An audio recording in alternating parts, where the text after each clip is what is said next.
Today I'll show you how to make the salmon tomato masala in an Indian style, and this is an innovative cooking and I have tried it before and it's really tasty. So we'll start from the beginning and I'll show you what are the things we need to cook this salmon tomato masala. So first, the most important thing is the salmon. So I have bought a big piece of salmon, you can see, and it is without bones. And we need of course tomato, and you can use more tomato if you want. This is medium size tomato. Then we need a spring onion and coriander leaves and garlic and onion, ginger, and a piece of lemon. So we'll start making. So after cleaning this with water, now you can see the scales are removed. Now we'll cut into smaller pieces so that we proceed for next step, and that is we'll fry this fish, and for that we need to marinate this fish. So first I'll add just 2 teaspoon oil. So the oil will help to bind these spices to the surface of the fish, and the turmeric, just 1,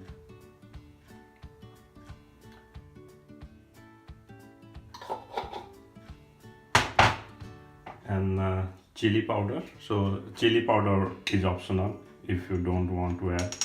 So chili powder just half a teaspoon. This is completely optional. Then a half piece of lemon juice.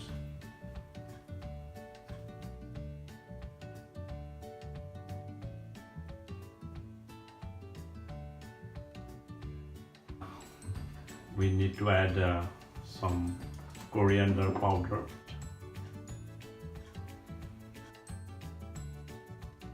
This marinating time is really short. We just keep it here for maximum 5 minutes. So after 5 minutes of marinating the fish, we will fry it on a pan. So as I told you, this is a not very deep size pan, and for this we need a good amount of oil.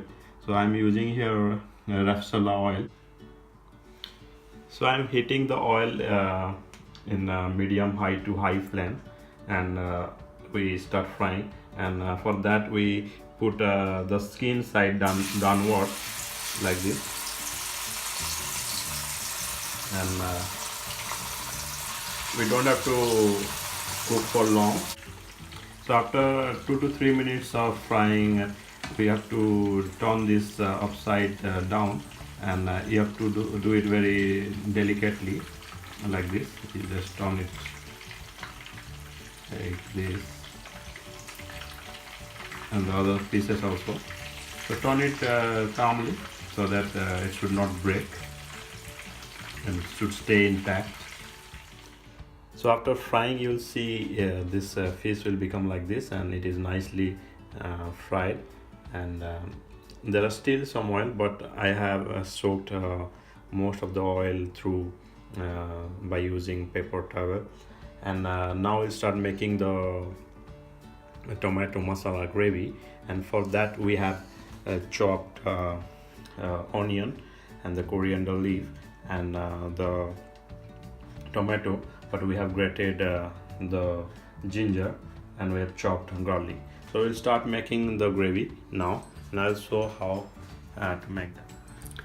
Now we'll start making the tomato masala gravy, and for that we need a deep pan like this, and I am using high to medium high flame, and I'll use the same oil that was used to fry the fish, and I just use 2 tablespoons of oil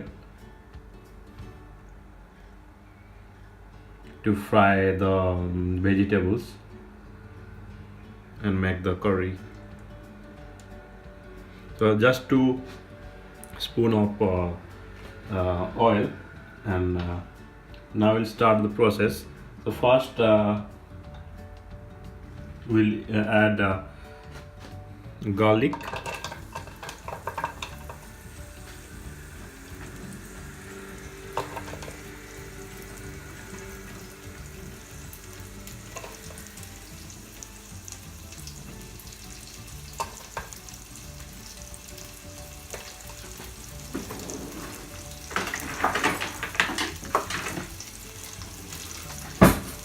and just saute it.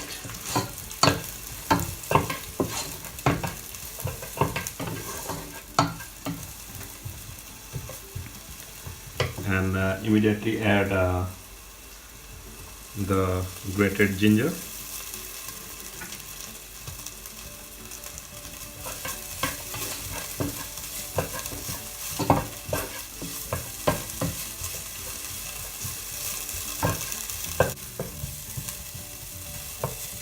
so mix it properly.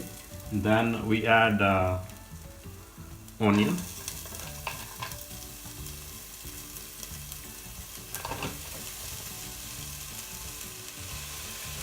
then we mix it properly with the garlic and ginger. And in this stage I just briefly cover this pan and let cook it for 1 to 2 minutes.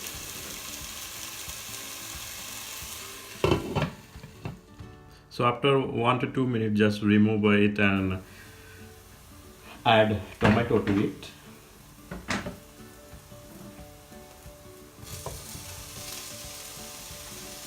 So this is a tomato masala gravy, so we need to add more tomato. Give it a mix.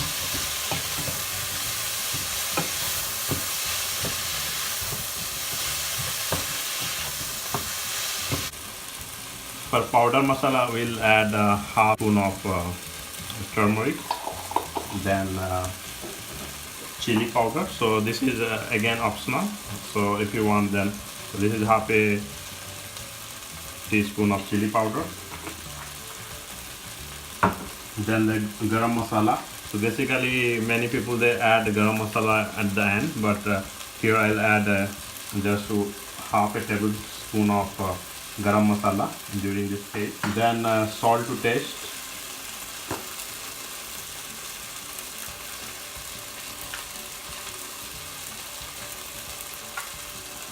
Then we mix it properly.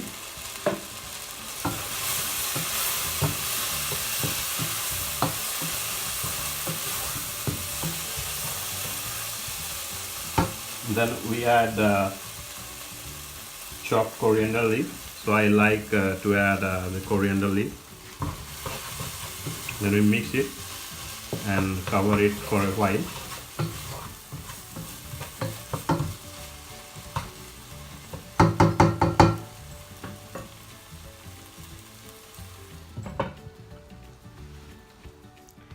So after 2 to 3 minutes, we remove the lid and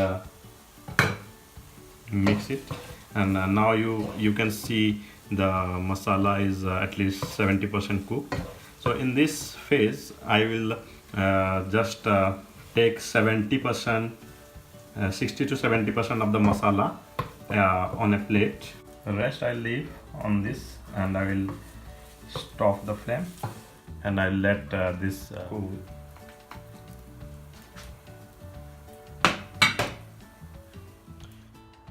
So now this masala is cooled down. So and I'll now transfer this to a mixie vessel, and you can see the leftover masala, and I have kept it as it is, and I'll show you what I'm going to do with that. And here is another tips that while grinding this, I'll put a piece of the fish. So this piece is this size is enough. And this is an innovative step where this paste will increase the flavor, and the curry would be more like fishy flavor, and it's better, and it will nicely blend with this masala. So now we'll grind it to fine paste.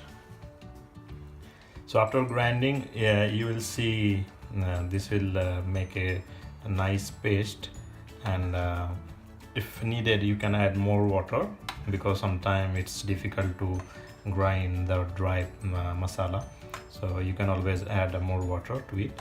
And in the same time you switch on the flame again to medium, and this leftover masala is also cold now, but we after just a bit of time I just add this gravy that we have prepared by grinding the masala.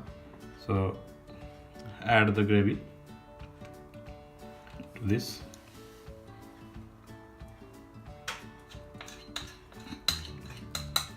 If needed you can wash the bowl with some water to take all the gravy.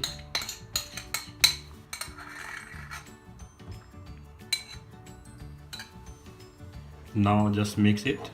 So I have left this masala that is I did not grind it, because I want the feeling of this masala while eating. So I just left the pieces, so you can see the pieces of onion and garlic, they're 70% cooked and they're still here. You can see there is a nice texture of the gravy.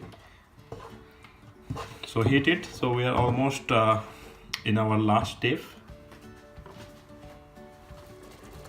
Now you can see the gravy is getting cooked. I have removed the lid and give a good stir to it, and then transfer these pieces of salmon. So again the skin side should be down.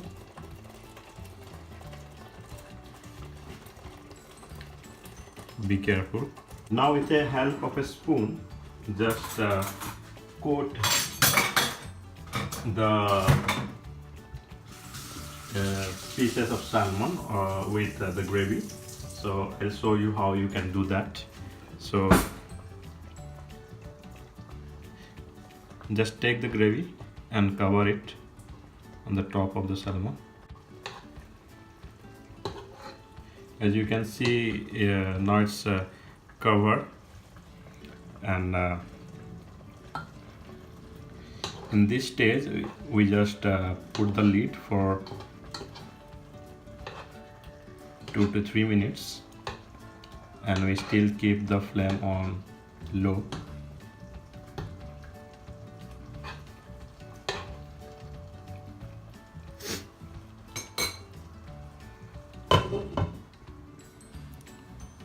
So after 3 to 5 minutes I just take off the lid, and in this stage you can see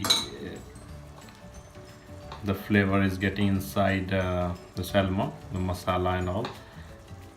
So in this stage I'll put some chopped coriander leaf.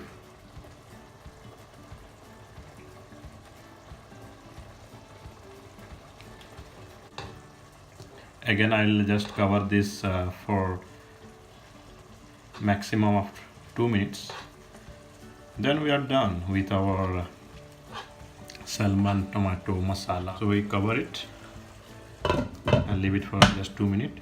You can switch off the flame because we don't want it anymore. Now I have taken and served this salmon tomato masala on a plate, and I have garnished it with freshly chopped coriander and spring onion, and it goes well with steamed rice or chapati or Indian naan. Please let me know your comments, and if you like this new dish, and thank you for watching.